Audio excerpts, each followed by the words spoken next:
Are you ready to accelerate the growth of your business? Welcome to the Revenue Growth Podcast. This is the place for business owners, sales leaders, and marketing professionals to get ideas and inspiration to drive exponential revenue growth. Each week, you'll get actionable insights from the world's leading marketing and sales thought leaders and practitioners. Are you ready to grow? Let's join our host, Daryl Amy, author of Revenue Growth Engine.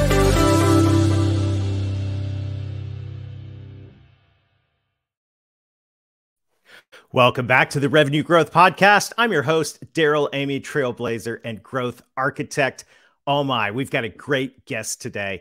I'm excited for you to meet the pitch whisperer himself, John Livesay. He is going to coach us on how to turn mundane case studies into compelling case stories. Get ready to take some notes. Today's episode is brought to you by the Breakthrough Sales Leaders Retreat. If you're a sales leader, get ready to break through to the next level of success and fulfillment by creating an authentic sales culture. You'll get the mindset, skill set, and tool set at the Breakthrough Sales Leaders Retreat coming October 20th with myself and Larry Levine. We're also going to be joined by Dave Sanderson, our coach, along with special guest Holly Dowling to create an incredibly powerful event. You'll leave with a massive action plan. So learn more and register now at the Breakthrough Sales Retreat. BreakthroughSalesRetreat.com. That's the Breakthrough Sales Leaders Retreat at BreakthroughSalesRetreat.com. Well, today's guest, John Livesay, is known as the Pitch Whisperer. John shows sales teams how to turn mundane case studies into compelling case stories so that they can win new business. From John's award-winning career with amazing companies, he shares the lessons he learned that turn sales teams into revenue rock stars.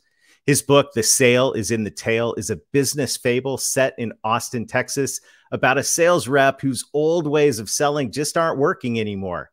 And you're going to hear about this journey this sales rep takes as he loses his old skills and learns the new skills of storytelling, strengthening his professional and personal relationships. Well, there's an introduction. John, welcome to the Revenue Growth Podcast. It's great to have you here. Thanks, Daryl. I'm looking forward to our conversation and helping other people. Yeah, and I have been passionate about case studies, success stories, real world examples in Revenue Growth Engine.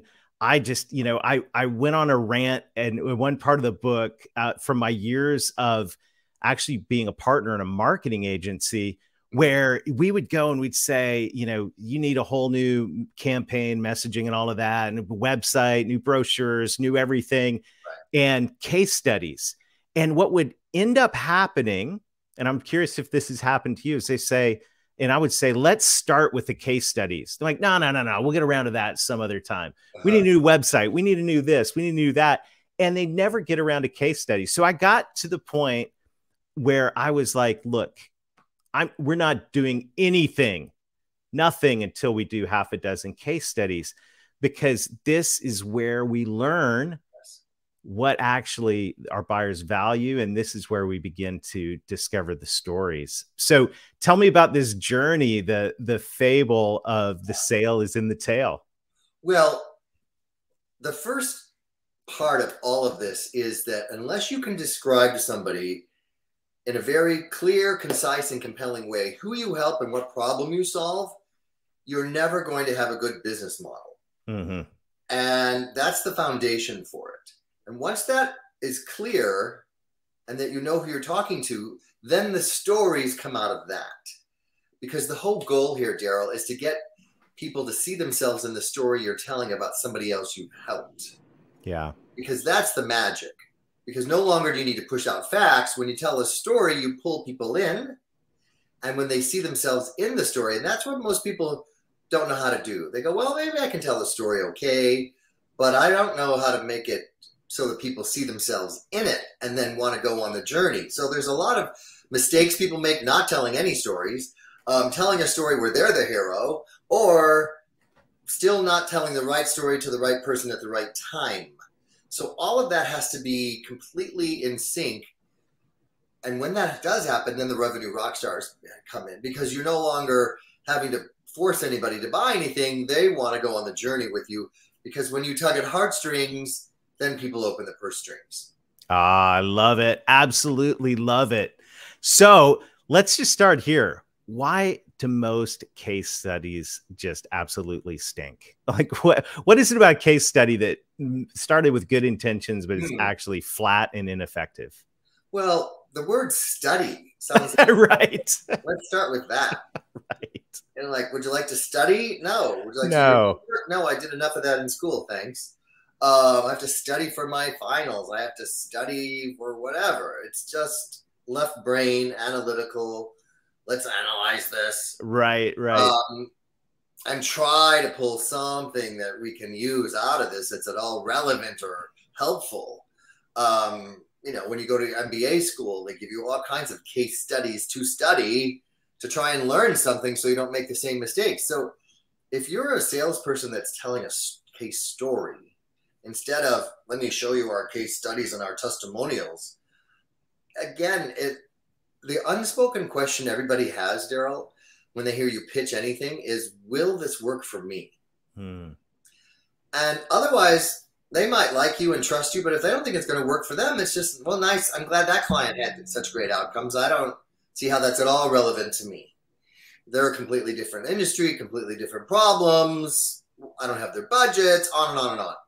So that's why the importance of telling a case story where you're immersing someone in that is the key. And you're going to need more than one case story, because most people I work with have 3 to 4 avatars, the ideal kind of person they're talking to. Let's say in healthcare, well, sometimes we call on doctors, sometimes we call on, the head of the hospital, sometimes we call on purchasing. You need a story for each person that's relevant to them, why they were part of this whole sale. So there's 4 parts to a good case story that we can get into, and I love it. Give some examples of it so that people can literally walk away from this episode going, oh, I know I need to tell a story. I now have a structure to tell a story, and I've seen some of the examples that make me want to practice doing this.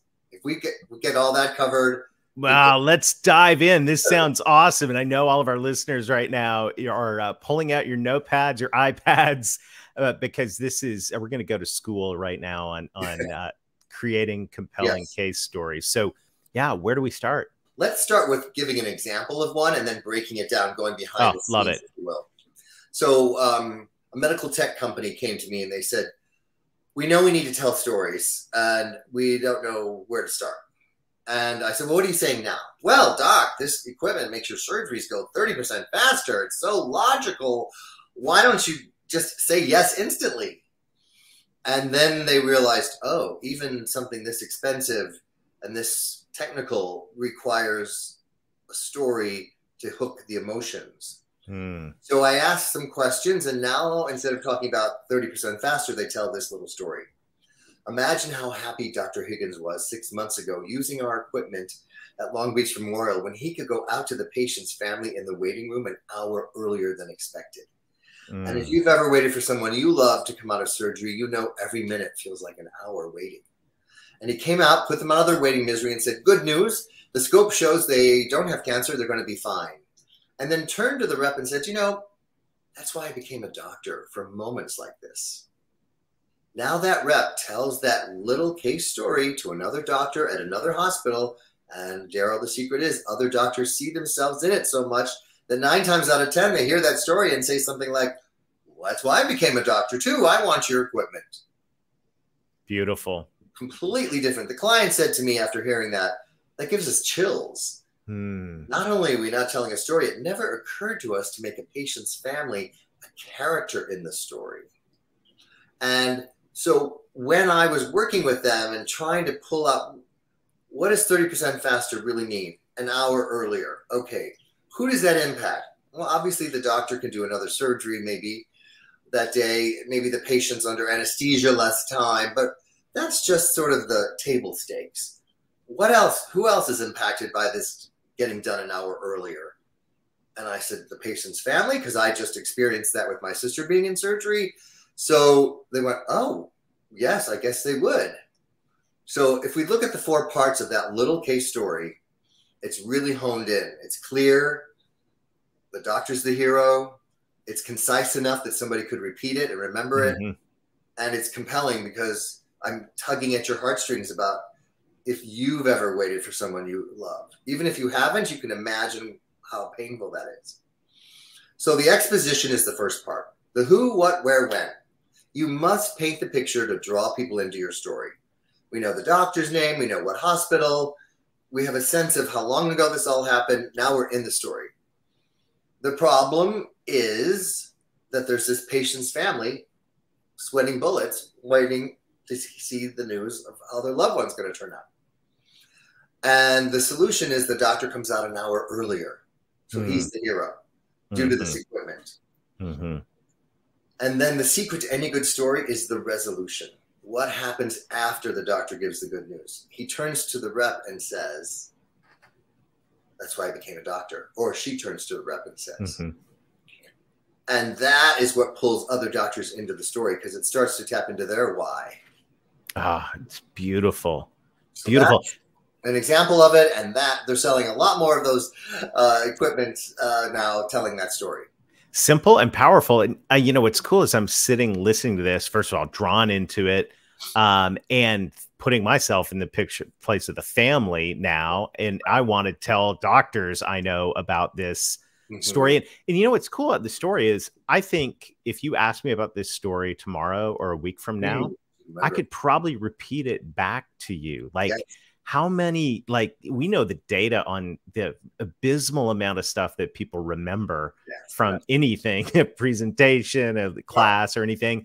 But I bet a week from now, if we got on the phone and you said, hey, remember that story about the, you know, the doctor in the waiting room? I'd go, oh yeah, boom. And I'd tell you the story right back. The retention side of that is incredibly, incredibly powerful. And why is that important? Because people have the meeting after the meeting. Yes. You're going to hear 2 or 3 pitches, whether you're an architect, medical sales rep, a speaker like myself. And then they hear all the pitches, and then they have their second meeting. You go, well, what'd you think? Well, they all sound the same. I guess we should go with the cheapest. Or if you've the one told a story they remember and repeat, they can share that again. Say, I really love that story about the patient's family and the doctor being the hero. And I think our doctors would love to have a piece of equipment like that. It would make everything efficient, but more importantly, it would make them heroes. And that fits our brand and our culture. And suddenly now, because the story is memorable and repeatable, it's causing you to be the one that they pick, even if you're more expensive. I love it. I love it.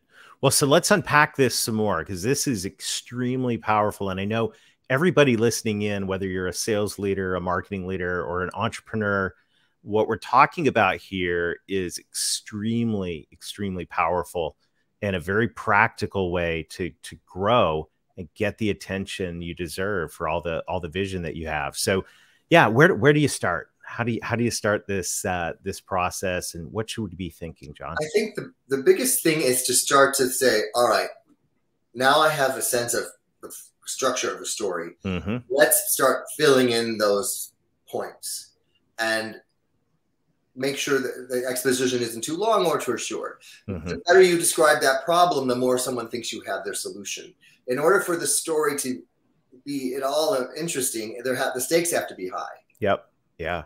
And then obviously there's the solution, and it's really that secret sauce is the resolution. So imagine if the Wizard of Oz ended when Dorothy got in the balloon to go back to Kansas. But no, there's that scene of her in bed with going, there's no place like home, and I appreciate you all so much. And so all of that has to be part of your skill set. I think maybe hearing another example from another industry would be useful. So people go, well, you know, we're not saving lives at what we do, which healthcare does. Right. So I worked with an architecture firm, and they were up for $1 billion airport renovation. Whoever won was going to get, that was the price to renovate an airport. And, you know, part of their presentation is to show other work they've done. They had some beautiful before and after pictures of other work, but no story to go with it. But so did everybody else, right? Every other architecture firm had beautiful pictures before and after. So we used that same structure, And this is the story that helped them win that billion-dollar airport renovation. 4 years ago, JetBlue at JFK hired us to renovate that terminal. It's a 4-year project. During that time, we had to rip up all the tile from 9 at night till 9 in the morning and rewire everything and get it done in time so the stores could open and not lose revenue. So we had all our vendors on call in case something went wrong. And sure enough, at 2 in the morning, a fuse blew. We had the vendor there in 20 minutes. They fixed it. And at 8:59, the last tile went down and all the stores opened on time. And now a year later, after the renovation, sales are up 22% because we've designed a place that pulls people in to shop and causes them to spend more money. The client thought, that sounds like what we want to have happen. Now, the old way of talking about things is we use critical thinking to anticipate problems. Right. Everyone says it. It's like, what does that even mean? But instead of saying that, I was showing it in a story. Beautiful. Vendors on call, right? Now, you saw the stakes were pretty high, right? And there's a little bit of drama. The last tile went down at 8:59, right? So they just made it. The solution is the store's open, the renovation's done. But the resolution, the number one reason they got hired for the next airport was, oh, you're going to measure sales before and after this? So we can actually track the money we're investing to renovate this airport is generating more money? That's going to be great for all the taxpayers and everybody else who's helping pay for this to know that there's a measurable outcome. That resolution is what's going on. So it works in any industry. And the bottom line is whoever tells the best story is the one that's going to get the sale. Yeah, I think that is such a powerful example. And the word outcome is near and dear to my heart. I mean, I'm a passionate believer that buyers don't buy products and services. They buy the outcomes products and services delivered. So stop delivering presentations about your products. Start telling stories about the outcome.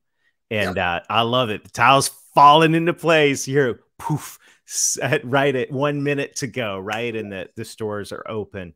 And this is, this takes good old Zig Ziglar, Tom Hopkins, all the gurus of sales that taught me how to sell on cassette tapes all those years ago said buyers don't buy off logic. No, they buy off emotion and story. It's the language of the heart. Yes, we're wired for it. And also, there's another level that you can get once you have the basics down. Where you're relating dialogue. Now, if you remember that story, I did have a little bit of dialogue. The doctor turned to the rep and said, this is why I became... Now, that dialogue must be in present tense. As if you're eavesdropping in on the conversation and it's happening in real time. So that's another skill. If I just said, the doctor said, later that he became a doctor for having moments like that. Not nearly as impactful as the doctor said to me right after the family was so happy. This is why I became a doctor, for moments like this. Like you're in the moment, in the story. Love it. Yeah. I have another example if you think this is helpful. These are fantastic. And everyone listening in, I know is thinking, okay, how can I apply this to the outcomes my clients want? So let's keep it rolling. So what's the next story? It's story time with John. Yes. Medical tech company, again, selling a 4K resolution monitor. That's pretty boring. They love to talk about those pixels. That's right. We got lots of pixels. We've got great color resolution. Amazing. Yeah. Right. So now they tell a story of Dr. Peterson in a rural hospital in Minnesota, which is not usually known for cutting edge technology, decided to test this 4K resolution monitor. And the sales rep was in the surgery in case the doctor had any questions during it. They were operating on a morbidly obese patient. So the risk was very high. And because of that, the doctor hit a bleeder and there was an audible gasp in the operating room because it was just a sea of red to the naked eye. And the doctor calmly looked up at the resolution monitor, and that resolution monitor was so clear there were actual subtle color changes between oxygenated blood and non-oxygenated blood that your naked eye couldn't see, but the monitor showed. And that's what allowed the doctor looking at that to find the source of that bleeder, save the patient's life. And after the surgery, the doctor said to the rep, you know, we don't always need a monitor like this, but boy, when we need it, we need it. Boom. They're selling a lot. Sign me up. Sign me up. Right. So let's look at that, right? There's the dialogue in the resolution again. And you're also answering an objection in the story. This is an awfully expensive monitor. How often are we going to need something like this? Beautiful. Beautiful. Doesn't matter if you need it 1 out of 1,000 times. You don't want to be caught with your pants down, not having that tool and losing the patient. Yes. So there's a lot of sophistication that goes into those kinds of stories that require, you know, usually working with someone like me who can help you craft them. And then once you've got the hang of it, it totally changes the culture. Because I've had clients create a repository map where all the stories are living. People click on different states. And remember I said you need different stories for different people. And so maybe the rep hasn't had a story that fits the person they're calling on, but their colleague has. They now have access to those stories to share. And the other huge outcome when you have storytelling in your company is it breaks down silos. So within the medical company, they had 3 separate sales teams selling, you know, one product, a systems integration product, and they would get into one hospital with one product, but not the other 2, because the reps never even knew how to make an introduction. But now they have a 30-second case story on this map that allows them to make an introduction to break down the silos and start growing existing clients. Lawyers are siloed. Architects are siloed between practice areas. Insurance companies, each person selling one product to a person who can buy multiple kinds of insurance. So people are hiring me as a sales keynote speaker saying, oh, we need a map like that. Yeah. You know, not only do we want to win more new pitches, but we want to break down our silos. And then the real magic comes if you're in sales management, because I work with people on their own story of origin. What got you into this? Well, my mom was a nurse. I was a microbiologist. I didn't want to spend my life behind a microscope. One architect says, you know, I was 11 years old. I play with Legos. Now I have a son that's 11. I play with Legos with him. I still have that same passion. Those personal stories also get put into this repository map. And so they get to know each other, and it becomes an onboarding tool for new hires. Oh, really cool. Get to know your colleagues and get to share their stories until you make your own success stories. So powerful. I absolutely love this. And this whole concept, the beauty of it is in its simplicity. And I see the amount of work and intention and strategy that's put into the story creation, but the outcome, the end product is simple enough that you can digest it quickly, get straight to the heart, and you can use it. And I love it. I was a huge advocate, still am, for, and this takes it up to the next level, but just saying, if you lead a sales team, every time you have a sales meeting, somebody should share a story, right? Somebody, because these are the things we want to tell, but then framing that in the context of how you've coached us to do it today just makes it, it's beautiful. Really, really beautiful. It also makes them consistent. So you have a little format to give you feedback on. Like that resolution was kind of weak, or the exposition didn't tell me enough. I didn't feel like I was in the story yet. Or that problem, is there something else that we could up the stakes to? And here's another big takeaway. When you're trying to figure out what the problem is, and you're interviewing people, or that have, you know, bought your product, or you're going to be interviewed, you know, to pitch, and you say, you know, what is your biggest challenge? You know, and people give you an answer. That's called the presenting problem in therapy. Like if you go see a therapist with your spouse and you go, we have problems with our love life. And they're like, okay, that's the presenting problem. The real problem is you don't trust each other anymore. Exactly. The therapist is always trying to get to the real problem, right?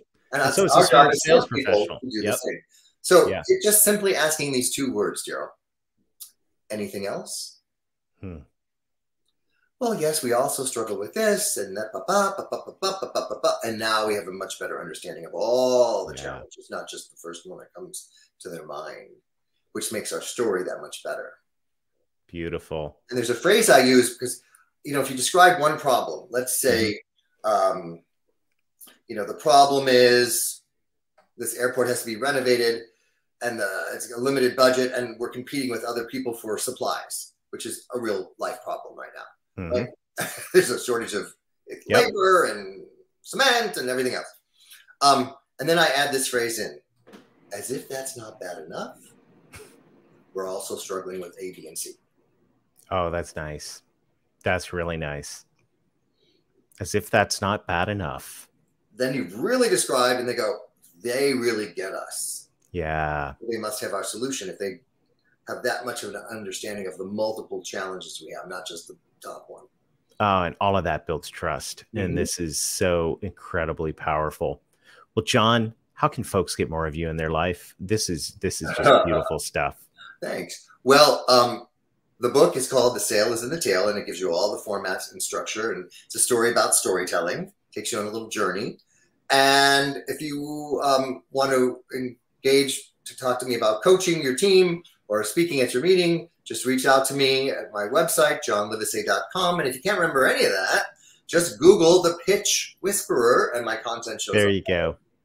And I have a free gift for everybody. Oh, beautiful. Take out your phone and text the word pitch, P-I-T-C-H, to 66866. You get the first chapter of my new book free. Beautiful. That's pitch to 66866. John, thanks for that. That's super generous. Thanks for coaching us today. I love this. This is just so spot on, super practical. Thanks for sharing your story and your heart with the whole audience here at the Revenue Growth Podcast. I appreciate you, man. My pleasure. Thanks for having me. Awesome. Awesome. And thank you to everybody in the Revenue Growth Podcast audience. This is just super, super practical. And I encourage everybody to go grab a copy of John's book, because this is the essence of what is going to help you move your business forward quicker. And when you can get the outcomes with stories attached to them, imagine what's going to happen in your organization. Hey, thank you to everybody who's liking and sharing the podcast. I appreciate all of the reviews. It helps us spread the message. We've got an incredible roster of guests coming up throughout the fall. So make sure to like or subscribe on whichever platform you're listening in on today. Our commitment to you is to continue to bring you growth ideas that are going to help you bring your business to the next level. So to all our friends out there in marketing and sales, all our entrepreneur friends, I want to encourage you, as we do every week, let's get going and let's get growing.